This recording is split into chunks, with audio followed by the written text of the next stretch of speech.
Hello and welcome to week 4 of philosophy, unit 3 philosophy. We're looking at the philosopher Rene Descartes, and we've been looking at him in week 3 as well. And in week 4, we have a look in a little bit more detail at some of his arguments that he presents in the meditations. So, in this presentation, I thought I would just go over two main concepts that'll be reoccurring in other philosophers that we look at throughout the whole year. And those two concepts, you can see one above here, it's called epistemology, and the other on the other side is called metaphysics. Now, these are two main branches of philosophy, and all the philosophers that we look at throughout the year, even if they don't explicitly say so, they will approach these concepts in a particular way, and that will influence their philosophy as well. And it's most starkly apparent in the philosophy of Rene Descartes.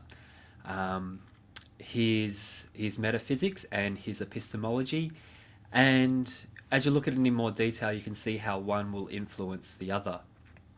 So far, we've been looking at Rene Descartes, and he likes to doubt Rene, and he's been doubting his own very existence and looking for firm foundations to establish as a basis for knowledge, for certainty, for something to build his theory and knowledge upon.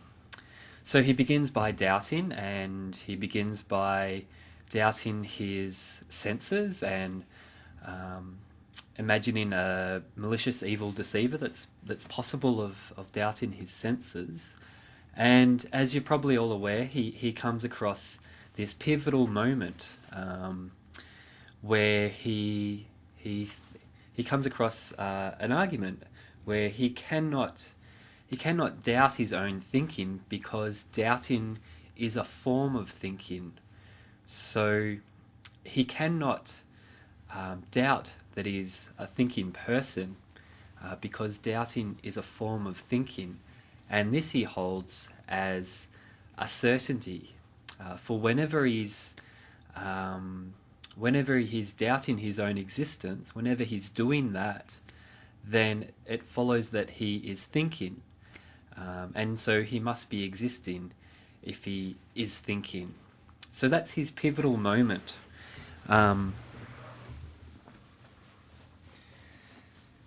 Okay, so I'm going to say, because of that, he goes on. We'll look at metaphysics first. He goes on to, so he's basically saying that there's thinking stuff. There's mental stuff that he's aware of. He then goes on to establish that there is physical stuff in the world as well. So for that, he's known as a dualist. So his metaphysics, the type of metaphysician he is a dualist. And basically that just means that they believe that there's two types of stuff in the world. One being mental stuff, that is Descartes, who's sitting there all alone doubting his own existence, the mental stuff. For Descartes, this is not physical stuff. It's stuff that happens within one's mind, but it is not physical stuff, and he calls this res cogitans. And for Descartes, that is just, he mentions doubting, imagining, willing, believing. Those types of mental stuff are one type of stuff that exists in the world. The other type of stuff that exists in the world for Descartes is physical stuff, which is called res extensa. So for Descartes, there's two types of stuff. One is mental stuff, the second one is physical stuff. And physical stuff for Descartes is stuff that He mentions that extended in space. He mentions in the example of the wax argument of week 4 that physical stuff is something at its very essence. It's something that's extended in space, it's flexible and movable in space. So he has the wax. Let's pretend that this is a piece of wax. He has the wax and he's contemplating the wax, but he knows that the wax changes. It changes its smells, it changes its properties a little bit.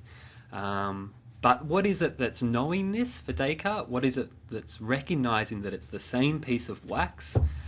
Well, it's actually res cogitant. It's his mind that's able to perceive the same wax. So I just wanted to make sure and make it clear that for Descartes he's a dualist,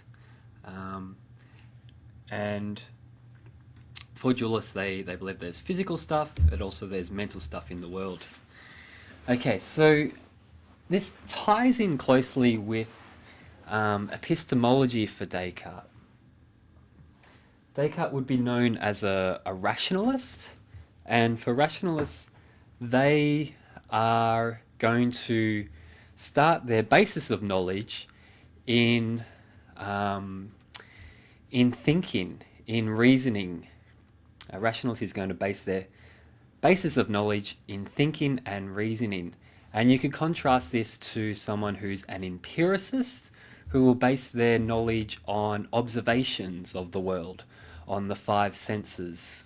So for Descartes, he's a rationalist. And I think you can see how he is a rationalist as well.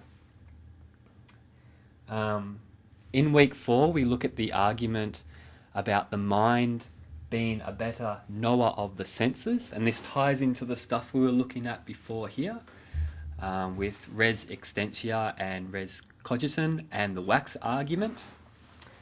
So for Descartes, he establishes that the mind is a better knower than the senses, and the example of the wax argument seeks to show how that is so. So that's mainly the main points I wanted to get across in this week 4 of the course. That there is these 2 big branches of philosophy called epistemology and the other one being metaphysics, and to establish where Descartes fits in with these. And I want for you, as you're looking through the arguments and reconstructing the arguments of week 4, just to have these 2 big concepts of philosophy in the back of your mind. Just notice, so okay, this means I can see now that Descartes would be a dualist because of this, or I can see that people would consider Descartes a rationalist because of this and this.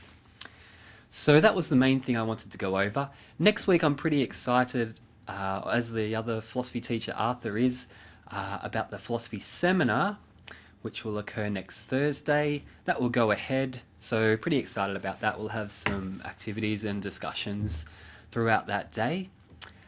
So that's all I wanted to say for now. Good luck, and please call your teacher or email if you have any questions or comments.